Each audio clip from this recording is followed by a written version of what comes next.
sommes pas, nous, de bronze, d'or ou d'argent. Nous sommes tous différents.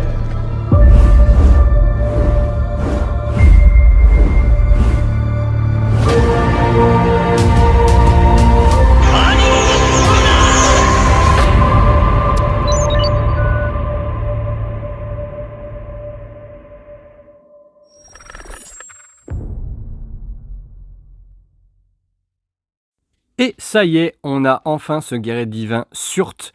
Alors j'ai beaucoup de mal à retenir son nom et enfin du moins son prénom bizarrement, alors qu'il est très simple à prononcer. Et effectivement, je trouve réellement que ces guerriers de SOG, hein, de Soul of Gold, manquent cruellement de charisme, ça c'est certain. Mais en plus, leurs noms sont, je les retiens pas quoi, à part Frody que je retiens assez facilement. Les autres, j'ai un peu plus de mal. Petite indication, cette figurine que je vais vous présenter a été trouvée sur Ali, hein, au prix de 53 € et pas 43 comme je dis dans la vidéo. Allez, le blister. Allez, place au blister qui fait, voilà, c'est Iron Man en fait que j'ai reçu. Hein. C'est vrai que ça ressemble, les couleurs sont vraiment, on dirait vraiment Iron Man, avec cet orangé et ce rouge comme ça. Alors on voit que les visages sont très beaux, c'est de très beaux visages. C'est plutôt une réussite de la part de MST, hein, pour le coup. Voilà, puisque ce n'est pas la Shine Time, hein, que j'ai reçue, mais la MST. Donc qui ont sorti, qui ont devancé en fait. Hein, je pense que Panda Custom pourra mieux vous parler de ça que moi sur Facebook, puisque je suis un peu des fois perdu, hein, par rapport aux marques pirates. Vous voyez que bon, elle est arrivée complète, avec le corps, les mains, la chevelure, le casque, enfin bref, tout y est. Il n'y a pas de souci de ce côté-là. C'est plutôt propre, plutôt bien emballé, sauf qu'on a une boîte vraiment pas terrible.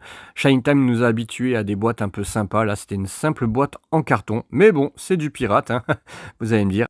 Allez, on passe à la figurine en elle-même, que j'ai montée sans grosse difficulté, à part que les versions pirates, à chaque fois, ils inversent les éléments. Donc c'est-à-dire que si vous voulez, quand vous ouvrez la boîte, rien n'est dans le bon ordre, hein. C'est-à-dire que c'est la gauche, il faut le mettre avec la droite, et la droite, il faut le mettre avec la gauche. Pas très très grave.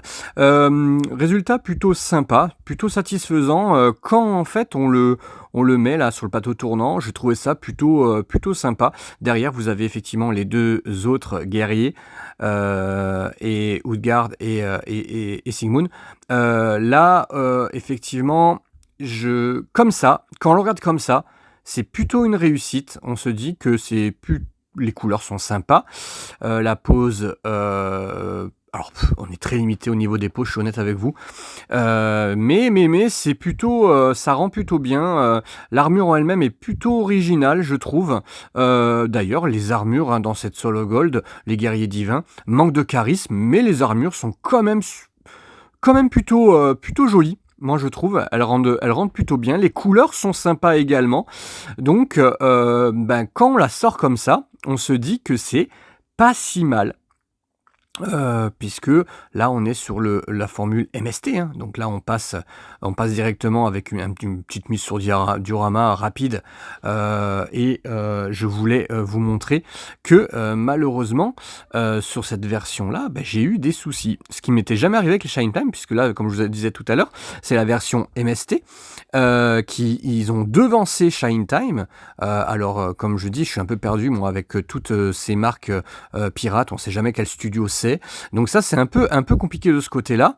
Mais ici, ce que je voulais vous montrer, c'était que, tout simplement, j'avais des traces de grappe vraiment pas jolies. Ça m'était plus arrivé depuis très longtemps sur des marques pirates.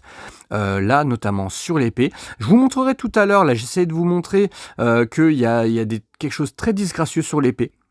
Voilà, donc j'attends vraiment la sortie Shine Time, vraiment, parce que je pense que si elle est mieux, je prendrai la Shine Time, tout simplement.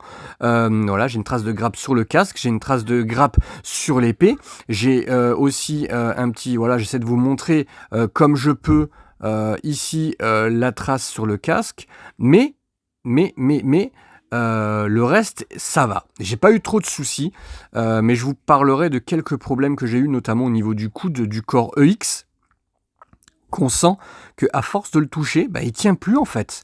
J'ai la pointe des pieds aussi qui est lâche. Ça me faisait très longtemps que ça m'était plus arrivé sur une pirate. On a tellement l'habitude de la qualité de Shine Time, parce que faut être honnête, Shine Time, pour tous les autres, j'ai jamais eu de soucis. Pas de souci de corps, pas de souci de Core X Slash, pas de souci de peinture ou de grappe. C'était vraiment assez rare d'avoir des soucis de ce type-là. Et là, bah, c'est reparti. Enfin, du moins, ouais, alors, c'est sans doute mon exemplaire à moi hein, qui a eu un souci, ça peut arriver. Jusqu'à présent, je m'en sors toujours bien avec les réceptions, donc je vais pas trop me plaindre. Maintenant, voilà, ça reste une très belle figurine avec de très belles couleurs. Mais je trouve ça dommage. Je trouve qu'on est passé à côté de la perfection hein, pour le coup. Ce ne sera pas une figurine qui aura 8 ou 9 sur 10. Hein. Ça c'est certain. Je vous mettrai la note en fin, mais il y a trop d'éléments qui m'ont posé souci pour que je puisse lui mettre une super bonne note. Donc voilà, l'important c'était de vous montrer aussi le résultat final une fois monté.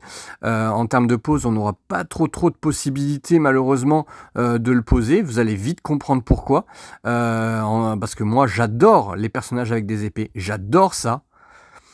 Et j'adore leur faire des poses un peu particulières. Et puis là, vous allez vite comprendre, je vais vous montrer tout de suite que ici, nous avons 2 ronds pas beau du tout, sur l'épée, ce qui fait que on ne peut la mettre que d'un côté et pas de l'autre. Et en plus, j'ai le tranchant où il y a un problème de grappe. Alors là, pour le coup, c'est pas terrible du tout.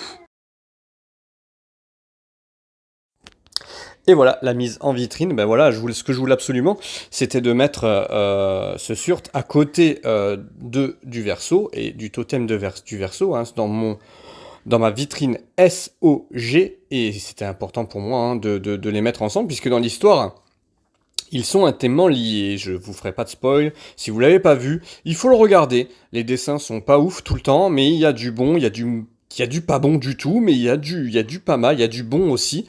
Bon, voilà, hein, mais on voit ici, hein, par rapport notamment à Utgard, que les couleurs sont quand même super belles, parce que ce sont des guerriers qui manquent de charisme pour moi, réellement, hein, notamment par rapport à leurs aînés, hein, mais au moins les couleurs sont vives, ça explique quelque chose.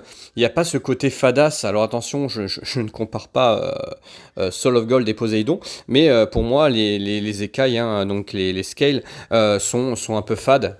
Pour moi, voilà, ce sont pas mes armures préférées. Tandis que là, au moins, il y a une espèce de recherche dans la couleur. Donc ça, déjà, c'est plutôt sympa. Allez, on passe à la notch, et comme prévu, elle n'est pas ultra folle. Et oui, un 6,5 sur 10, tout simplement parce que j'ai eu pas mal de défauts sur cette figurine. Je vais vraiment vous conseiller d'attendre la Shine Time, vraiment, pour le coup, pour pouvoir comparer, parce que déjà on s'y perd avec, on se demande bien pourquoi 2 firmes se sont mis sur ces modèles-là. Il y aurait peut-être d'autres choses à faire que de se mettre à 2 sur ces modèles-là, mais bon, peut-être que c'est la même firme. Enfin bon, bref, je comprends pas les tenants, les aboutissants, pour être honnête avec vous. Je peux juste vous dire que j'ai eu des traces de grappe, des problèmes de peinture, le Core X qui était pas foufou. Voilà, l'histoire de l'épée, c'est vraiment pas terrible. Voilà, mais dans l'ensemble, ça reste pas une figurine moche ou horrible comme j'avais eu pour Rune. Voilà les amis, je vous dis à bientôt, j'espère que ça vous a plu. 9 minutes tout rond, c'est mon nouveau format.